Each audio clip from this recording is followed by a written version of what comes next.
Bueno, gracias por las dos cosas, ¿no? Por la oportunidad de charlar y por otro lado por este tema del día de los abogados, ¿no? Por eso veníamos a saludarlo a usted, Nelson, y también que nos cuente un poco todo esto de lo de la abogacía. O sea, hoy se conmemora el Día del Abogado. Y bueno, ¿quién mejor que vengamos a hablar con un abogado? Y creo que algo de abogacía sabe.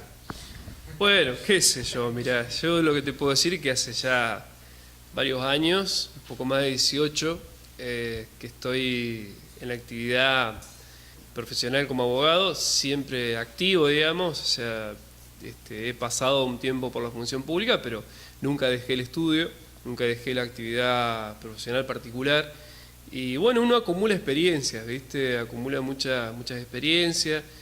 No es fácil, a veces es difícil empezar, en esta profesión es difícil empezar, pero también es difícil mantenerse. ¿Cómo es un Nelson Slotower hace 13 años atrás al Nelson Slotower de ahora?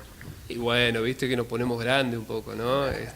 Por ahí maduramos también, por ahí nos damos cuenta de que hay algunas cosas que antes las hacíamos sin medir consecuencias y hoy uno es más medido en algunos temas. No por eso hay una renuncia a convicciones, a principios, sino que es como que uno lo dosifica, ¿viste? Como administra mejor las ganas de hacer cosas, ¿no? Antes uno era más impulsivo, tiene que ver con la edad también.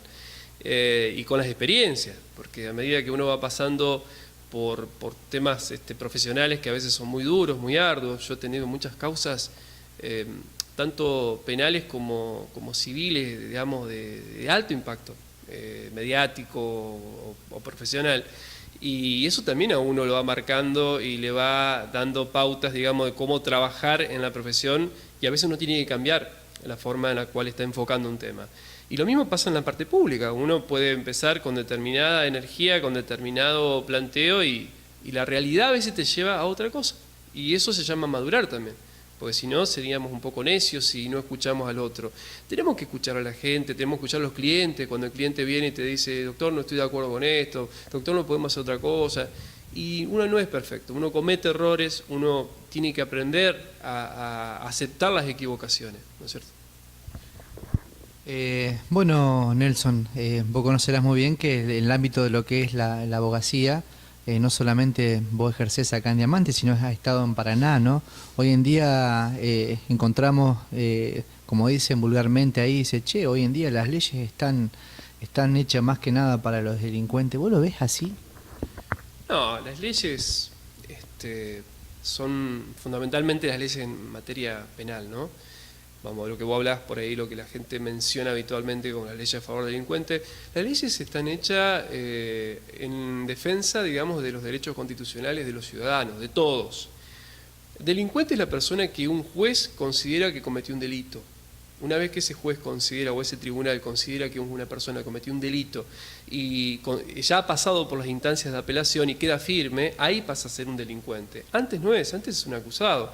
Pero hace pocos días la misma Corte Suprema de Justicia estableció un nuevo criterio, digamos, para declarar a una persona que tiene una condena firme. En el caso Duarte, que en realidad juzgó el tema Menem, que llegó a la Corte, donde, fíjate vos que el tema Menem había sido resuelto en el año 2012-2013 por un tribunal oral, lo absuelven en ese momento a Menem, el Tribunal de Casación lo condena, y había que revisar la sentencia. ¿Por qué?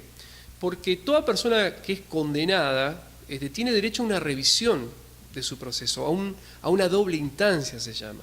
Esa doble instancia no se puede cumplir con la Corte Suprema de Justicia. Es decir, si vos tenés un fallo absolutorio, después tenés un fallo condenatorio de casación, necesitas que otro tribunal te revise la sentencia en forma exhaustiva y con la amplitud que tiene un juicio oral, ¿no es cierto? O que tiene un tribunal de casación. No es el caso de la Corte no hace ese tipo de revisión. Entonces la Corte dijo, no muchachos, a ver, tenemos que hacer un juicio de vuelta para ver si efectivamente este hombre va a ser condenado en firme o no. Fíjate hasta dónde llega la garantía de presunción de inocencia, la garantía de defensa de la persona y de debido proceso. Entonces, muchas veces la gente habla cuando ve otros casos, lo ve de afuera. Cuando le toca a un familiar, cuando le toca a ellos mismos, cambian la visión completamente de lo que es el proceso penal. empiezan a pensar y se dan cuenta de que hay, que les puede tocar a ellos y que pueden pasar por un calvario, porque el proceso penal, muchas veces los jueces, los especialistas en derecho penal, yo en este tema no estoy de acuerdo. Yo no creo que todas las personas se mueran por llegar a un proceso penal, a un juicio oral. Hoy en día se hacen investigaciones y una vez que se termina la investigación, generalmente se va a un juicio oral, digamos, y se cree que eso es un derecho para el ciudadano. Bueno, la verdad que es un derecho viéndolo de una forma muy particular, porque a nadie le gusta estar sentado en el banquillo del acusado en un juicio oral, ¿no es cierto? Así que bueno, creo que los derechos son de los ciudadanos, que se usan hasta que un juez diga que sos culpable en forma definitiva, y esto es así, y no está bien ni mal, son los derechos que establece la Constitución y que están reglamentados por las leyes. ¿Se pueden ser más duros en algunos aspectos? Sí, pero hay que pensar que esa dureza tiene que ir acompañada de un propósito, de una finalidad. Nosotros no podemos establecer más delito, agravar las penas, si no consideramos que la persona que está detenida tiene que tener el derecho a tener otra oportunidad. Es decir, la persona que cometió un delito puede tener otra oportunidad, pero vos no le podés dar oportunidades con las cárceles que tenemos en Argentina. Vos no le podés dar oportunidad con el sistema penal que tenemos en Argentina. Esa persona que termina detenida generalmente no consigue un trabajo después. Y no hablo de los casos de corrupción importante, graves casos. Hablo de la gente que puebla las cárceles hoy en día, que generalmente es por delitos menores o por reincidencia en ese tipo de delitos. Hay que hablar a veces con un poco de conocimiento y no ser tan impulsivo a veces y tan drástico, ¿no? Si no, terminamos apoyando reformas, como fue el caso de Bloomberg en el año 2004, donde se empezaron a penar distintas situaciones que no eran delito. Por ejemplo, la aportación de armas o la tenencia de un arma. Hoy en día es muy común que la gente acá en la zona rural, inclusive en Diamante, tenga armas que heredan, que usan para cazar, etcétera, etcétera. Si mañana la policía va a tu casa y te encuentra un arma, te la secuestra, te inician una causa por tenencia de arma. Digamos, eso hasta el 2004 era una infracción administrativa. Se convirtió en un delito a partir de que Bloomberg insistió que eso tenía que ser un delito por todas las cuestiones que le pasaron a su hijo y etcétera, ¿no? El agravamiento, el crear nuevos delitos y el agravamiento de las penas no sirven. Lo que hay que hacer es cumplirlas a esas penas, es mejorar el sistema carcelario y mejorar el sistema del debido proceso. O sea, hay muchos temas que hoy hay mucho poder en manos de los fiscales. Y creo que nos estamos dando cuenta tarde, cuando ya hicimos toda la jugada a favor de los fiscales, porque antes el proceso lo manejaba el juez de instrucción, nos dimos cuenta que ese proceso no servía, entonces nos fuimos al otro lado, le dimos todo el poder al fiscal. Y hoy estamos viendo cómo hacemos para que ese poder no sea tan grande, digamos, ¿no? Lo lindo que tenemos nosotros, lo que tratamos de hacer periodismo, ¿no? Todos los días, lo lindo de hablar con Nelson Schlotauer es que él se anima a responder todo tipo de preguntas y no andar ahí ni preguntando qué me podés preguntar y no me podés preguntar. Nelson, si yo te digo, por ejemplo, hay un tema hoy que está en todos los medios. Vos entrás a internet, entrás a la televisión, y yo te digo un nombre y un apellido. A ver, ¿cuál es tu opinión? Santiago Maldonado. Y Santiago Maldonado, y obviamente yo lo que conozco de Santiago Maldonado, de la causa de Santiago Maldonado, yo comparto el reclamo de la sociedad para que este caso sea esclarecido. Realmente me indigna saber que a esta altura de la democracia, ¿no es cierto?, el Estado no sea capaz de saber dónde está una persona. Es terrible. Y es una cosa que se repite, porque lo de Maldonado es una repetición de otros hechos anteriores. Gente que se supone que podría estar vinculada con algún hecho de la dictadura, como el caso de Julio López, o otros casos de personas que desaparecieron y que uno no sabe por qué motivo, lo que sea, desde el caso Fernanda en Paraná, ¿no? Lo que a mí me indigna es que el Estado que tenemos no es capaz de encontrar a una persona, a un ciudadano. Y la verdad me produce mucha desazón, digamos, muchas veces ver en las redes sociales esta competencia a ver quién se puede tirar con algo más jodido, ¿no? Con algo más complicado. Yo veo que cuando alguien habla de Santiago Maldonado, otros le contestan con otras desapariciones que hubo en el gobierno anterior, y yo repudio tanto unas como otras, digamos. O sea, acá lo que estamos hablando es de las desapariciones que no pueden existir en un gobierno democrático. Digamos que por algo hay un delito en el Código Penal que se llama desaparición forzada de persona, y ese delito es mucho más grave que el delito que pueda cometer un particular secuestrando a otra persona, porque es el Estado el que está realizando el acto . Entonces te repito, yo comparto, creo que este tema debe ser repudiado por toda la sociedad. Creo que a veces hay que hacerlo desde los lugares políticos, pero teniendo mucho cuidado de no, digamos, hablar desde una postura política, ¿se entiende? Una política partidaria, ¿no? Porque todo lo que uno hace es político. Yo te aclaro que todo lo que uno hace, un pedido gremial, un pedido, todo este tipo de cosas son políticas. El tema es no hacerlo partidario.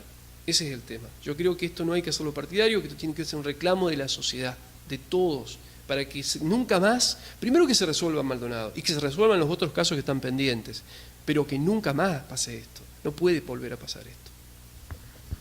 Bueno, vamos a tratar de seguir el lineamiento, ¿no?, dentro de lo que podríamos decir la palabra política.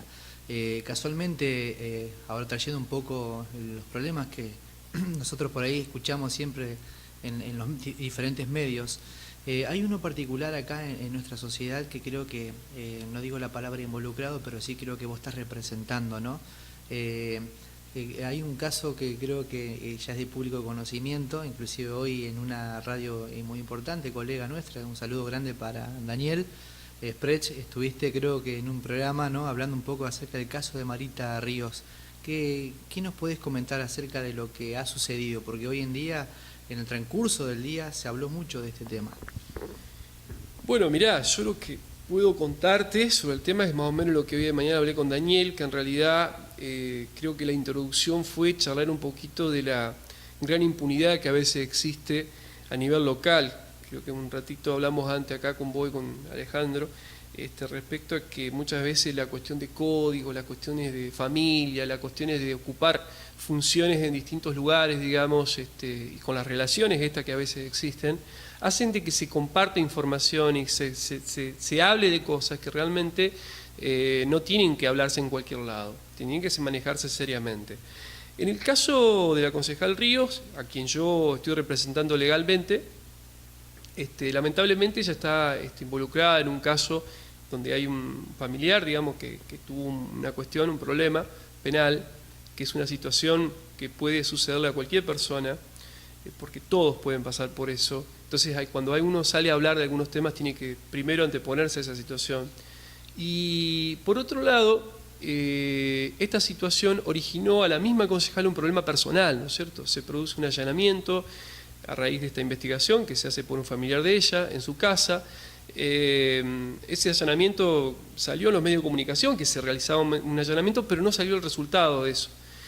Y la cuestión es que a raíz de eso se produce una causa penal acá en la Fiscalía de Diamante, y a los días, digamos, mucho antes que nosotros seamos notificados como la concejal Ríos como acusada y yo como defensor, que esto fue el 4 de agosto aproximadamente, el 30 de junio, es decir, al pocos días del allanamiento, se produce una nota del presidente municipal Aranda al Consejo Deliberante pidiendo que el Consejo le informe si se habían aplicado algún tipo de sanciones a la concejal Ríos, si ya se le había dejado de pagar el sueldo, etcétera, digamos, porque según el intendente estaba en conocimiento de que supuestamente se había encontrado en la casa de la concejal Ríos, digamos, estupefacientes, un arma, etcétera, etcétera. Y que en función de eso, bueno, él como tenían una historia, digamos, en contra de este tipo de cosas, ellos creían que había que tomar medidas. Incluso se menciona la palabra comercialización de estupefacientes en la nota.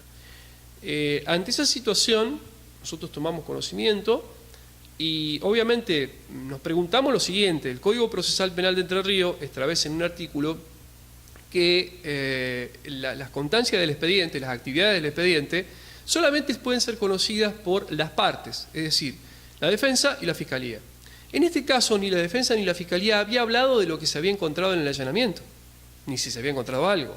Entonces nos preguntamos cuál es el rol de Aranda, qué es Aranda en este tema, ¿no? Si es fiscalía, defensa, un ayudante, digamos, de ellos, no sé, un hombre bien intencionado, digamos, no sabemos bien qué es. Entonces, nos preocupa, sí, de dónde sacó la información. ¿De dónde sacó la información? Y si la información la dijo porque se la han contado por ahí, por estas informaciones que clásicamente se hablan en el pueblo y se les denomina puterío, digamos, si es por eso, es realmente muy malo su accionar como funcionario. Y por otro lado, si es porque alguien le dio una información, está mal. La información no puede salir de los expedientes. Así lo entendió el fiscal Diamante, el doctor Robledo, que le dio curso a la denuncia que presentamos por violación de secreto, que es algo que no sabemos si se va a determinar quién fue el que dio la información o dónde se sacó la información, pero queremos saber aproximadamente qué pasó. Queremos que la información no sea utilizada políticamente. No puede ser que un hecho judicial penal del cual estaba en conocimiento el juzgado de garantía de Diamante y la policía, esos eran los dos entes que estaban en conocimiento de esto, salga en una nota del intendente municipal. O sea, a ver, realmente nos preocupa y muchísimo que eso pase, en el caso de Marita y no que podría pasar más en otros casos. Entonces, lo que hicimos es recurrir a la justicia para que se investigue esta situación. ¿Cómo el intendente Aranda tiene información que no debería tener? O que si no la diga, ¿cómo la obtuvo la información? O cómo la obtiene la información. ¿Quién es el que se la suministra? ¿De dónde se la suministra? Y encima es información errónea, porque es errónea además. Por el hecho de ser errónea, nosotros también le mandamos una carta documento al intendente requiriéndole que se retracte. El intendente manifiesta que no se va a retractar, y bueno, nosotros deberemos continuar con algún tipo de acción. Porque tampoco podemos permitir que por más intendente que sea, vos estés o se refieran a otra persona en esos términos y deslizando, insinuando la comisión de delitos que son graves.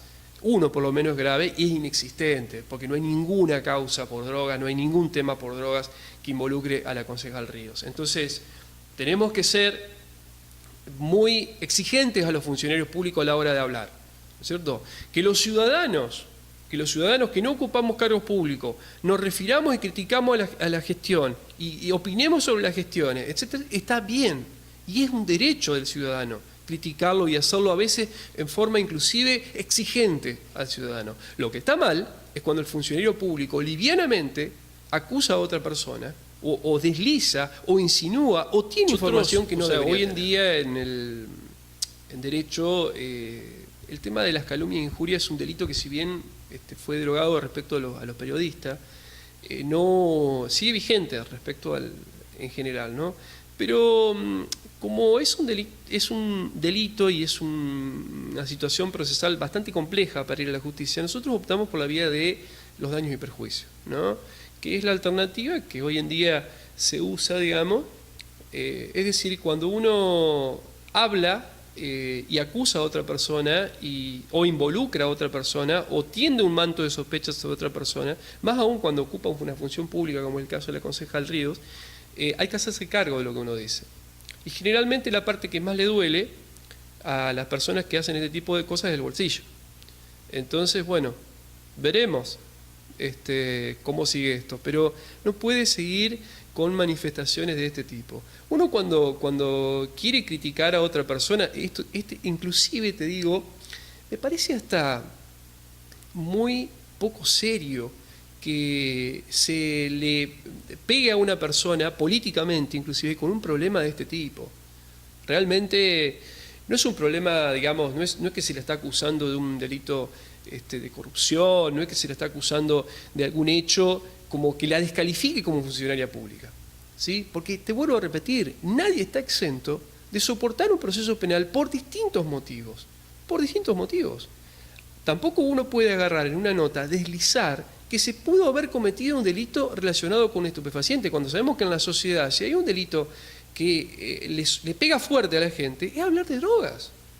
Entonces tenemos que ser medidos con ese tipo de cosas, ¿no? Y yo creo que por ahí, y en este punto te voy a repetir lo que le dije a Daniel hoy, yo vengo con con una actitud respecto a esta gestión municipal en particular, bastante contemplativa, por decirlo de alguna manera, a pesar de que considero que esta gestión municipal es horrible, digamos, con H o sin H, como lo quieras poner, pero realmente no veo, o sea, nada realmente que yo te pueda decir que convalide, digamos, la actividad política de esta gestión.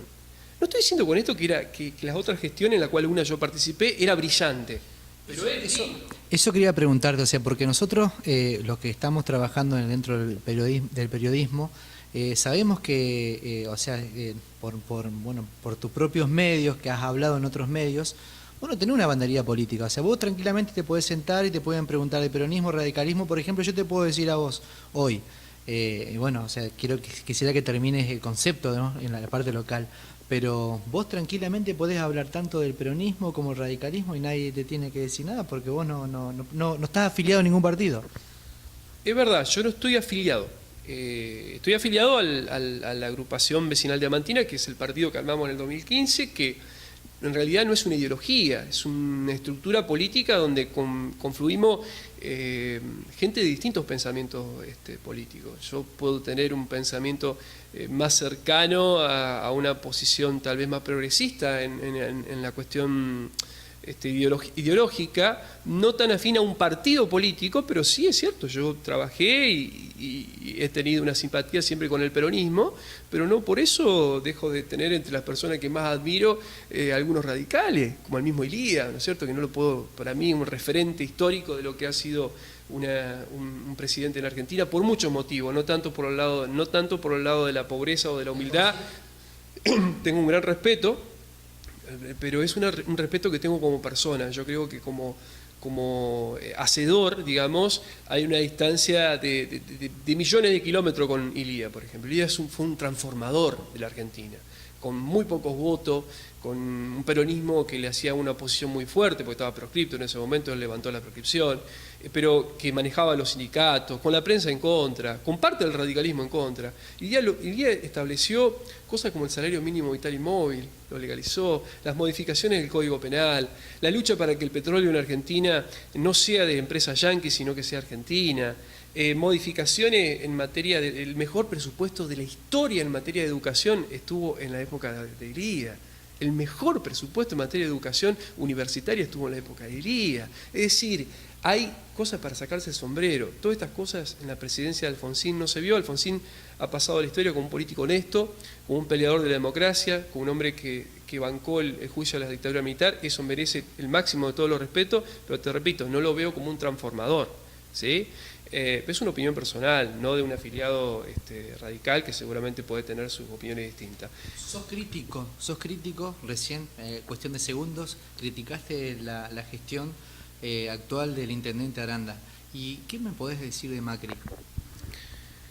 Bueno, la gestión del intendente Aranda en realidad es la no gestión. O sea, es no gestión, es agestión, digamos, o sea, no gestión. Es una inercia, digamos, donde hay un grupo importante de funcionarios que tienen buenos ingresos, digamos, se mantiene un establishment digamos, de funcionarios. Realmente no vemos yo no veo mejoras para la ciudadanía. O sea, tengo montones de datos menores, pero no viene el caso. Me hablas de Macri. Y Macri es ¿cómo decirte? Macri es un tipo que está demostrando día a día que tiene hambre de poder. Es un tipo que, digamos, tal vez en su momento se hubiera podido considerar un peronista, pero de centro derecha o de derecha de alguna manera. ¿No? Es la antítesis de alguna manera de Cristina. No es ni mejor ni peor, pero es, digamos, el oponente de Cristina. Personalmente me sitúo en un nivel tal vez en el medio de los dos, digamos, ¿no? O sea, que quiero cosas buenas que ha hecho Cristina y tal vez algunas prolijidades, algunas emprolijidades que habrá hecho, por usar mal la palabra, Macri, tal vez algunas de Vidal. En general, yo no puedo apoyar el rumbo de un gobierno como el de Macri porque no comparto su posicionamiento desde el punto de vista económico, ideológico, que también tiene un problemita ahí, que sigue sin definir el rumbo económico, digamos, y esa indefinición hace que la inflación esté como esté, hace que la economía no termine de arrancar, hay mucho problema en la gente, en la ciudadanía, mucha incertidumbre. Tampoco creo que enfrentemos el caos. Tampoco creo del otro lado que estemos, no creo que estemos en una dictadura, no creemos que estoy en la debacle, digamos, de la Argentina. No creo que este 2017 sea el 2001, o sea, no. Pero creo que Macri tiene que sentarse, abrir, escuchar. Hay funcionarios que tienen en el gobierno que la verdad que no sé dónde lo sacó, porque tiene un ministro de Economía que tiene... El ejemplo es muy importante, es muy importante. No puedes tener un ministro de Economía que tenga el 90% de su patrimonio en el extranjero. Es una locura eso. O sea, y los ejemplos son importantes. Yo me acuerdo de un ejemplo tonto, ¿no? Pero en su momento, cuando estábamos en la gestión con la Richón en su momento, se hizo una rebaja del 10% de los sueldos de los funcionarios. Se estableció eso, ¿no? Y me acuerdo que muchos decían, pero ¿para qué sirve el 10% de descuento? Son 2 mangos lo que se están descontando. Y yo decía, es el ejemplo. A la gente le llega un ejemplo, le llega de alguna manera algo, una actitud que uno está tomando. Yo creo que Macri podía arrancar mostrando el ejemplo. Aranda en Diamante podría arrancar dando un ejemplo. Pero bueno, lamentablemente creo que se han encontrado con una forma, digamos, muy distinta a la que ellos conocían. Yo creo que por ahí se encontraron con un Estado que los puede como arropar, digamos, ¿viste? Como acunar durante este tiempo, y no terminan de salir a reformar, no terminan de salir a transformar, ni siquiera hacen las funciones básicas que tiene un municipio, que es mantener las calles en transitabilidad, que es recoger la basura como corresponde. No puede ser que uno tenga que estar llamando, como en caso particular, al municipio, che, juntame la basura porque ya pasó 1 semana o 2 semanas que no pasa. Puede ser que le pidan pasar la máquina porque en 1 año y medio pasaron una vez. O sea, está bárbaro que un funcionario te conteste, sí, vamos a hacerlo, pero no puede ser que vos le estés pidiendo. Tiene que haber un cronograma de trabajo, tiene que haber una organización. La máquina no puede estar rota, no puede estar parada. Tiene que haber plazos para todo. Tiene que haber organización, tiene que haber orden, ¿no es cierto? Uno puede ser muy progresista, pero eso no es incompatible con el orden, ¿sí? Uno puede darle ventaja a los empleados, darle ropa, reconocerle montones de cuestiones, pero tiene que tener orden también para poder trabajar y ser disciplinado en esto, ¿no? Y bueno, como le decía hoy también, y no quiero seguir aburriendo, pero a veces es bueno sentarse a escuchar al que piensa distinto. No a pelear, a escuchar. Y aunque no te guste lo que el otro diga, o no te gusta la forma en que lo diga, hay que sentarse y escuchar. Porque Aranda, aunque no le gusta, le pago yo, le pagás vos, le pagan todos. Le pagamos un poco más, un poco menos, pero todos contribuimos de alguna manera. A unas tasas, a unos impuestos que no tienen sentido, porque para lo que te dan no te dan absolutamente nada. ¿Sabes lo que es la tasa? La tasa es una retribución por servicios. Es decir, yo pago la tasa y vos a cambio me das servicio. Yo, ciudadano, pago la tasa, vos, municipio, me das servicio. ¿Cuál servicio? Esa es la pregunta que te doy. ¿Qué servicio? O sea, el barrido, el alumbrado, ¿cuál? O sea, ¿qué calidad de servicio? Entonces, hoy tenemos un gran problema en la ciudad. Tras que no hay muchos o sea, el mapa contributivo de la ciudad no ha mejorado, no se ha ampliado, para nada. Es más, sigue manejándose discrecionalmente, ¿no? Discrecionalmente, si yo quiero te cobro, si no quiero no te cobro, en fin, etcétera. Hay mucho por hacer en Diamante, y yo creo que si no se ponen de acuerdo los que tienen de alguna manera la sartén por el mango en Diamante, no va a haber mejoras para los diamantinos. Eso quería decirte, o sea, si para ir cerrando la nota, ¿no? Si yo te digo en 2 minutos, gratis, ¿no? Gratis, ¿qué consejo le darías a Aranda? En 2 minutos, cerrame la nota en 2 minutos dándole consejos a Aranda, a ver si gratis se lo doy. No, yo no le puedo dar consejos, ni le daría consejos a Aranda, pero no solamente a Aranda, en general, no, yo lo que puedo hablar es de derecho, de política, a mí me falta un montón, yo no puedo decir nada. Lo que sí puedo hablar un poco de gestión, y te diría que hay una sola palabra que le diría a Aranda que tendría que implementar, escuchar. Escuche un poco. No a los obsecuentes, que escuche a los que piensan distinto, porque a veces de la síntesis, ¿viste?, entre los que piensan distinto y los obsecuentes puede sacar algo bueno para todos. Bueno, muchas gracias, Nelson, y bueno, no sé si querés cerrar la nota con alguna otra cosa. No, mandarle un beso en la frente a todos, que lo llevo en mi corazón, como decía un gran compañero. Y nada, agradecer este espacio, soy un agradecido a la gente de Diamante. Yo vivo de mi profesión, es decir, y vivo de mi profesión porque hay gente que confía en mi trabajo. No siempre soy el mejor, no siempre gano, pero trato de ponerle pila y trato de ponerle gana. Y estoy aprendiendo últimamente a que equivocarse no está tan mal, ¿eh? Así que, bueno, yo les mando abrazo a todos y agradecido por este espacio.